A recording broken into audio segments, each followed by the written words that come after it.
বাইরের বাতাস যখন আমাদের স্বাস্থ্যের জন্য একটা বড় ঝুঁকি, তখন নিজের ঘরটাকে সুরক্ষিত রাখাটাই তো সবচেয়ে বড় চ্যালেঞ্জ, তাই না?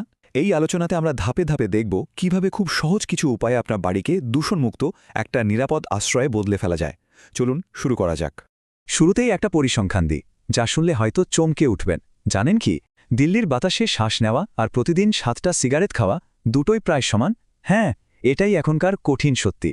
তাহলে আসল প্রশ্নটা হলো, এই যে একটা ভয়াবহ অবস্থা, এর মধ্যে আমরা কি নিজেদের জন্য, নিজেদের পরিবারের জন্য একটা স্বস্তির নিঃশ্বাস ফেলার জায়গা বানাতে পারি?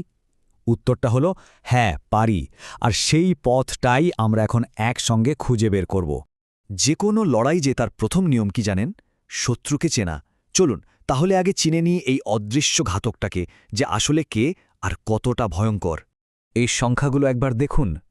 উত্তর ভারতে বায়ুদূষণের কারণে মানুষের গড় আয়ু কমে যাচ্ছে। ভাবা যায়, 8 বছর পর্যন্ত। ডাক্তাররা বলছেন এটা এখন কোভিডের থেকেও বড় ঘাতক হয়ে দাঁড়িয়েছে। আর সবচেয়ে ভয়ের ব্যাপার হলো, এর শিকার যারা হচ্ছে তাদের মধ্যে একটা বিশাল অংশই হলো আমাদের বাচ্চারা। তো এই যে অদৃশ্য শত্রু, এর একটা নাম আছে, আর সেটা হলো PM2.5। চলুন একে ভালো করে চিনে নিই, কারণ একে না বুঝলে এর বিরুদ্ধে লড়াটা প্রায় অসম্ভব। সহজ কথায় বললে PM2.5 হল বাতাসে ভেসে বেড়ানো অতি সূক্ষ্ম সব কণার একটা মিশ্রণ। এই কণাগুলো এতটাই ছোট যে আমাদের শরীরের স্বাভাবিক যে ডিফেন্স সিস্টেম, মানে নাকের ভেতরে চুল বা শ্লেষ্মা, সেগুলো এদের আটকাতেই পারে না। এটা ঠিক কতটা ছোট সেটার একটা আন্দাজ দিই। আমাদের মাথার একটা চুলের থেকেও এটা প্রায় 30 গুণ বেশি সূক্ষ্ম। মানে এতটাই ছোট যে আমাদের শরীরের সব প্রতিরোধ ব্যবস্থাকে এটা খুব সহজেই ফাঁকি দিয়ে দেয়। আর যেহেতু এটা এত ছোট, তাই খুব সহজেই আমাদের ফুসফুসকে পাশ কাটিয়ে সোজা রক্তে মিশে যায়। আর একবার রক্তে মিশে গেলে এটা সারা শরীরে ছড়িয়ে পড়ে, আমাদের হার্ট, ব্রেইন, সব গুরুত্বপূর্ণ অঙ্গে। আর এর ফল মারাত্মক। হার্ট অ্যাট্যাক, স্ট্রোক, ফুসফুসের ক্যান্সার, এমনকি ডায়াবেটিস আর স্মৃতিশক্তি কমে যাওয়ার ঝুঁকিও কয়েক গুণ বেড়ে যায়। আচ্ছা, অনেক তো ভয়ের কথা হলো, এবার বরং সমাধানের দিকে নজর দিই। আমাদের প্রথম এবং সবচেয়ে জরুরি যুদ্ধক্ষেত্র হলো আমাদের নিজেদের বাড়ি। চলুন দেখি কিভাবে খুব সহজ আর কম খরচে আমরা এই সুরক্ষা বলয়টা তৈরি করতে পারি। আমরা প্রায় সবাই একটা খুব সাধারণ ভুল করি। জানেন কি সেটা? শুকনো ঝাড়ু দিই। এতে হয় কি, মেঝেতে জমে থাকা ওই ক্ষতিকর কণাগুলো আবার বাতাসে ছড়িয়ে পড়ে। একটা গবেষণায় দেখা গেছে এতে দূষণের মাত্রা 8 গুণ পর্যন্ত বেড়ে যেতে পারে। এর বদলে সবসময় ভেজা মপ ব্যবহার করুন। এটা ধুলোকে বাতাসে না ছড়িয়ে আটকে ফেলে। আমাদের দরজা বা জানালার ছোট্ট একটা ফাঁক দিয়েও কিন্তু দূষিত বাতাস হু হু করে ঘরে ঢুকতে পারে।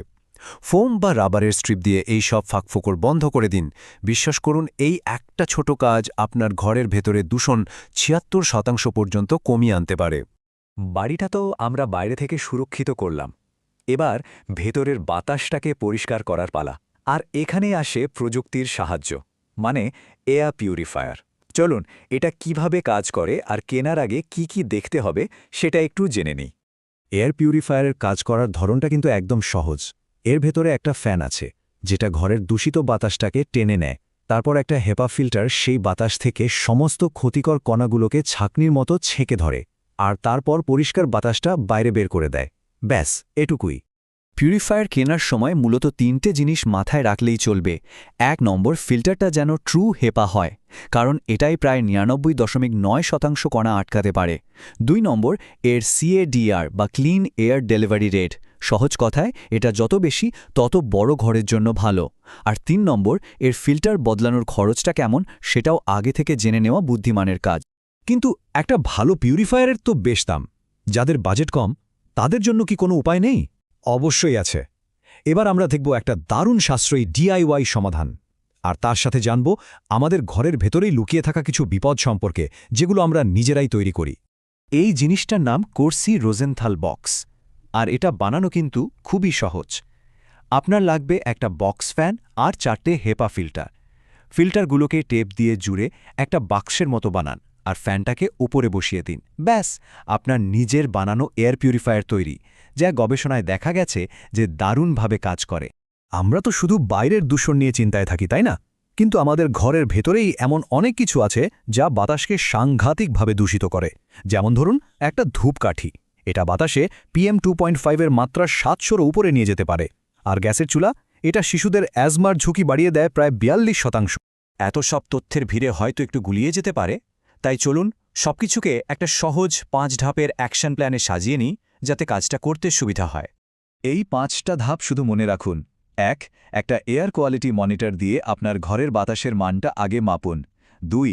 বাড়িটা ভালোভাবে সিল করুন আর সবসময় ভেজা মপ দিয়ে পরিষ্কার করুন। 3. একটা ভালো হেপা ফিল্টারযুক্ত পিউরিফায়ার ব্যবহার করুন। 4. নিয়মিত সেটার ফিল্টার বদলান। আর 5.